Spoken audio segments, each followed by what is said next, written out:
Welcome back, horror fans, cinephiles, and giallo enthusiasts. This is Tanner Leeser, your host for all things giallo, here on The King in Giallo.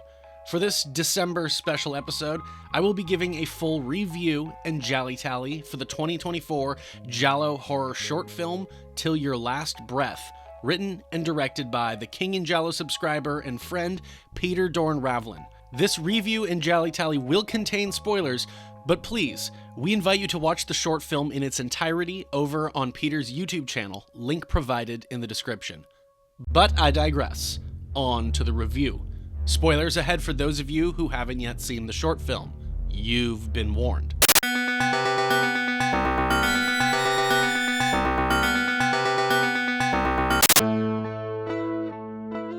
My prediction for the short's GialliTally score. Well, considering I guessed around 50 to 75 for the last short from Peter, but it received about 200, I will aim a little higher this time, considering this is supposed to be a giallo. So, 250 to 275 points? I will begin the cliches with the previewing. The title, Til Your Last Breath, doesn't really meet any of my cliches, but this shows that I should have included title is an incomplete sentence as one of the cliches. But alas, no points. And well, would you look at that? It is plot o'clock. Cold open, 5 points. Open with a close-up on a seemingly petrified woman struggling to breathe. There's the title card, and here's some narration. The man's voice recites his will, stating he's leaving the family home to his eldest daughter, Alice, but all of his monetary assets to his youngest daughter, Bijou. Exposition dumping, 2 points. T is for telephone, 5 points. The younger sister, Bijou, answers the phone. A malicious voice asks if Amber is there. E is for eyeballs, 5 points. We seemingly jump forward to an encounter later where Bijou hides under the bed as a masked killer searches with a flashlight and a straight razor. G is for gloves, extra points for them being black. 10 points. The moment ends with the figure pulling out of the room, Bijou crawling out from under the bed, but being captured. She hangs up the phone as the voice remarks it will see her soon. In walks Alice and her husband, Jason, who inquire about who had called. Who's on the phone? Bijou relays the caller was seeking an Amber, but the couple don't know an Amber. The husband then says they didn't hear the phone ring. Weird, we didn't even hear the phone ring. Wait, what? But the conversation started with you asking who was on the phone. Who's on the phone? We cut to some more shots with the masked figure. Bijou bloodied and insane, someone seemingly poisoning or lacing some water, and Alice's husband Jason dying on the floor as Bijou stabs him with scissors. Snap back to reality, Bijou proclaims something is outside. And alas, poor Yorick, she knew him, Horatio. 'Tis but a skull. Z is for zoom, 5 points. Cut again to later. Jason chastises Buster the dog, then tells Bijou that her sister is making her a drink for bed, and then will be tucking her in. The dialogue reveals that there's some drama between the sisters. Jason mentions the skull and how weird it was. Bijou goes to bed. There's this final moment where Jason disciplines the dog for being on the couch, which apparently bothered a lot of people. Animals featured, pet dog, 2 points. And, while we're at it, animals beaten, 3 points. Jump to Alice bringing the drink to Bijou. After several seconds of disagreement over who should speak first. Hey, I'm sorry. No, look, it's... No, really, No, just let me talk for a second. Alice states that a prowler has been seen in the neighborhood recently. Phone calls and break-ins, although the skull is new. Bijou questions why she wasn't warned about this. Q is for questions, 5 points. Jason asks if the ladies need anything else, then informs them that the police should be here in an hour, will watch the house all night, and collect Bijou's statement in the morning. Odd? Is this how the police roll in this town? He leaves. Alice then confides to Bijou that Jason kicks the dog when he thinks she's not watching. That's enough for tonight. Later that night, someone is rapping at the window. This awakens Bijou, who encounters the masked figure outside her window with a razor. Bijou begins to question what was in the drink given to her. She purges. As Bijou falls apart, we cut to Alice and Jason. Alice congratulates Jason on his idea to use a skull, but he claims he didn't do that, and that there must be someone else who did it. She just blows him off. That wasn't me. I didn't put it there. No, I swear, it's not me. There has to be somebody else out there. Whatever. Just go scare her, okay? Believe me. In another moment, we see Alice slap the fucking piss out of Jason. Ouch! My ear is ringing. Necking, 5 points. Bijou laments how her sister is betraying her for just a few $1,000s, but worst yet, that she'll be splitting it with her husband. Alice and Jason then each joke to the other that they thought they would be marrying into money. What? Okay. She tells him again to go scare Bijou, but then sidetracks herself to show him a super secret dossier she acquired from a private detective, which she kept in the kitchen drawer of all places. It states that Bijou has psychic delusions. I mean, according to her college transcripts. What? Alice claims that no one will believe Bijou. Plus, she just gave her a bunch of LSD, so she's going to be tripping balls. What? Illicit drugs given against a person's will. 10 points. Bijou walks in and uncovers Alice's plan, stating that surely she's meant to go insane, kill Jason, and then be locked away, allowing Alice to have the house and the money all to herself. Oh, I didn't know they were Dutch. Jason confesses that yes, that was the plan, but he didn't know that he was meant to be killed off. But you know, he seems really cool about it. Almost like she told him that he couldn't have game day with his friends, and he's like, "Aw." Alice monologues about how Bijou is actually the bad sister because she wouldn't give Alice any money to renovate the house so she could sell it. What?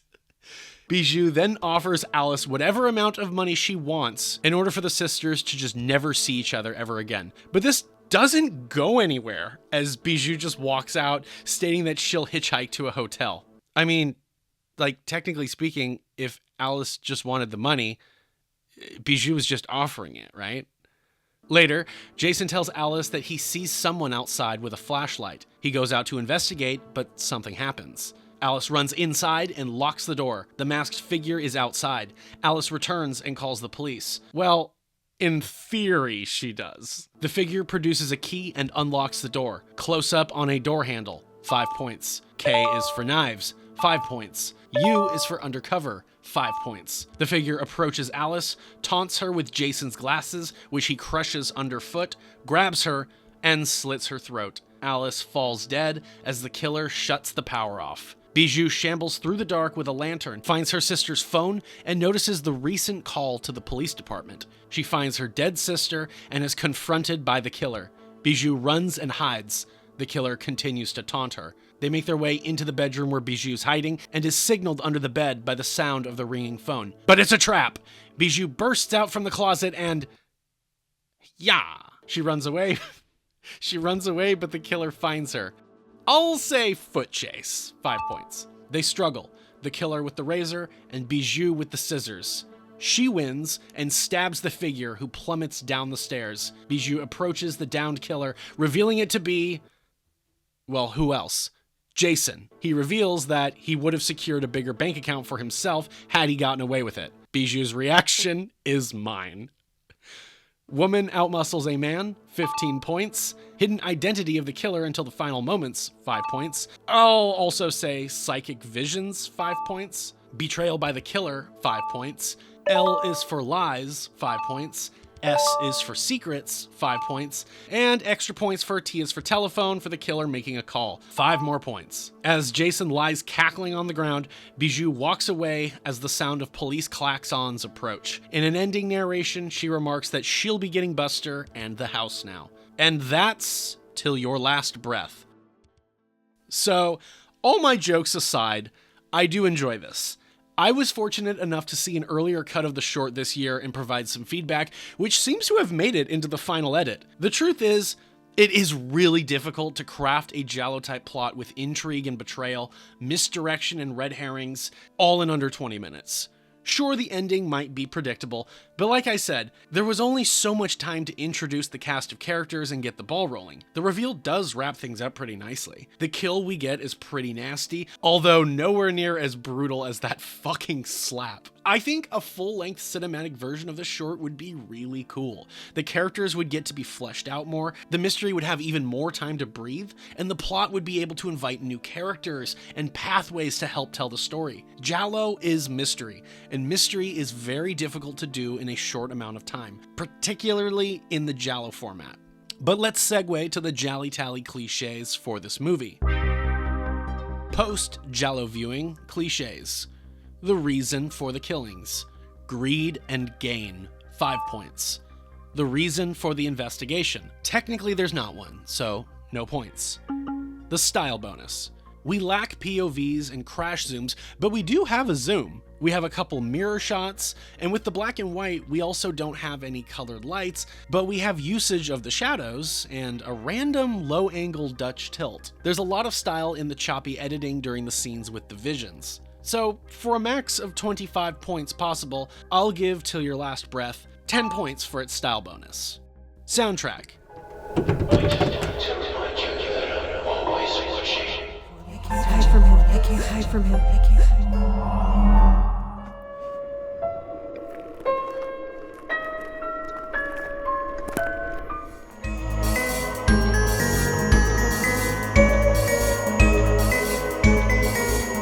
Yeah, I'll say it's giallo. 15 points. Bad effects? No. The only effect that really comes to mind is the throat slit, and it looks really good. No points. Final look? Extra points. The Deadpool, tallying how many kills and deaths are featured in the film. I break it down as thus. 10 points per kill or death scene for the main Deadpool, plus any stylistic kill multipliers, which we didn't add just yet, plus the knife kill bonus. We have Alice, throat slit, 17 points, and that's it. Extended Deadpool for those other deaths mentioned but not seen. I'll give 3 points for each. We have Anthony Corbeau, the father, 3 points. Red herrings for the total number of legitimate suspects in the film. 5 points per legit suspect are awarded. We have Alice, Jason, and I guess Bijou, because it could have been that she really was going crazy. 15 points. Also, I think the ultimate twist could have been that Bijou had a feeling that her sister would try to pull this entire stunt and conveniently allowed herself to fall into her sister's trap so she could get the house. Think about it. It's like she knows her sister is a piece of shit and Jason is a piece of shit, so couldn't she have predicted that her sister and her husband would have tried to pull a stunt like this and she kind of just allowed it to happen so she could get everything? Flashback sequences. Like Dweller of the Twilight Void, our director loves to use premonitions in his shorts, but we have a couple instances where these do become flashbacks because of the, order of things. 1 and 2. 10 points for flashbacks. Nudity. No nudity, no points. Ladies and gentlemen, for Til Your Last Breath, I awarded the film an AZ score of 9 out of 26. With the bonus points for these, we have a modified score total of 55 points. And for the full GialliTally score, I award Til Your Last Breath a GialliTally score of 197 points. Compared to Peter's last short, Dweller of the Twilight Void, Til Your Last Breath is just behind it in points. I assumed it was going to get more points because it was a giallo versus the other one, which was more cosmic horror, but the other one had more kills. I predicted 150 to 175, so I overdid it. I got it, I guess. But, like I stated before, these points don't mean a movie is better or worse. Here are some final words from Peter about the production of Til Your Last Breath. The choice to present Til Your Last Breath in black and white stemmed from our desire to avoid the oversaturated colors featured in our previous film, Dweller of the Twilight Void. We employed genre cliches to craft a horror narrative centered on family dysfunction. As my usual collaborator, Steve Ritchie, was unavailable, we enlisted Kellen Lim, the cinematographer from Dweller's Beast, to serve as the primary photographer. The only exceptions were the flashlight hallucinations at the film's beginning, which I shot, along with drone footage captured by Mitchell Ritter. All other scenes were filmed by Kellen. Steve later returned as the post-production supervisor, overseeing color grading and sound mixing. This film marked our final collaboration with Brett Tencaria and Caitlin Morse. Brett portrayed Dust Angel in Dust Angel, a Dweller slave, while Caitlin previously played Ginger in Dweller of the Twilight Void. The composer, Matthias T. Taylor, hails from New Zealand and has received the Best Original Score award at the Hollywood Blood Horror Festival. I discovered Matthias through his YouTube channel, where he performed cover versions of various Italian composers, including Goblin and Fabio Frizzi. To achieve a clean plate shot for the VFX Moon, we utilized a day-for-night technique due to time constraints and insufficient lighting for a complete night scene. Additionally, we were concerned about safety while filming a fight scene in the dark. Co-writer Cynthia Wall introduced the plot element of animal cruelty to hint at one character's true intentions. It is important to note that the dog, Rocky, is alive and unharmed, with a humorous reference included in the end credits. The character of the Creep is portrayed by two individuals, Brett Tencaria and Mitchell Ritter. In a humorous anecdote, director Peter Dorn-Ravlin expressed skepticism about the Stare's ability to break someone's leg, only to experience a misstep himself, resulting in a twisted ankle. His cat was pleased to have him resting at home. Influences for this project included Tenebrae by Dario Argento, The Psychic by Lucio Fulci, and the black and white works of Mario Bava from the 1960s. If you want to see more of Peter's short films, you can find him on YouTube at Dorn-Ravlin. The link will be in the description. And that's all I have for this video. Please like this video, share it with your friends if they are horror fans or cinephiles, subscribe to The King and Giallo if you haven't yet, and if you have any questions, thoughts, curiosities, or concerns, leave those below in the comments section, and I will get back to you. Give The King and Giallo a follow on Instagram and a like on Facebook, and don't forget to subscribe to Dorn-Ravlin on YouTube.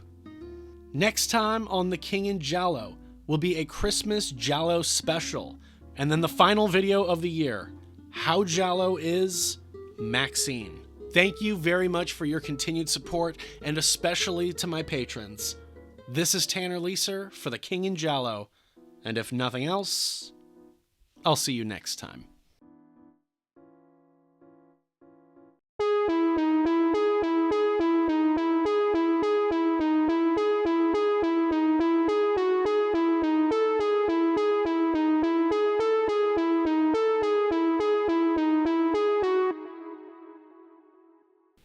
No one's gonna believe her. Okay. Plus, the LSD that I just gave her is gonna make her trip balls.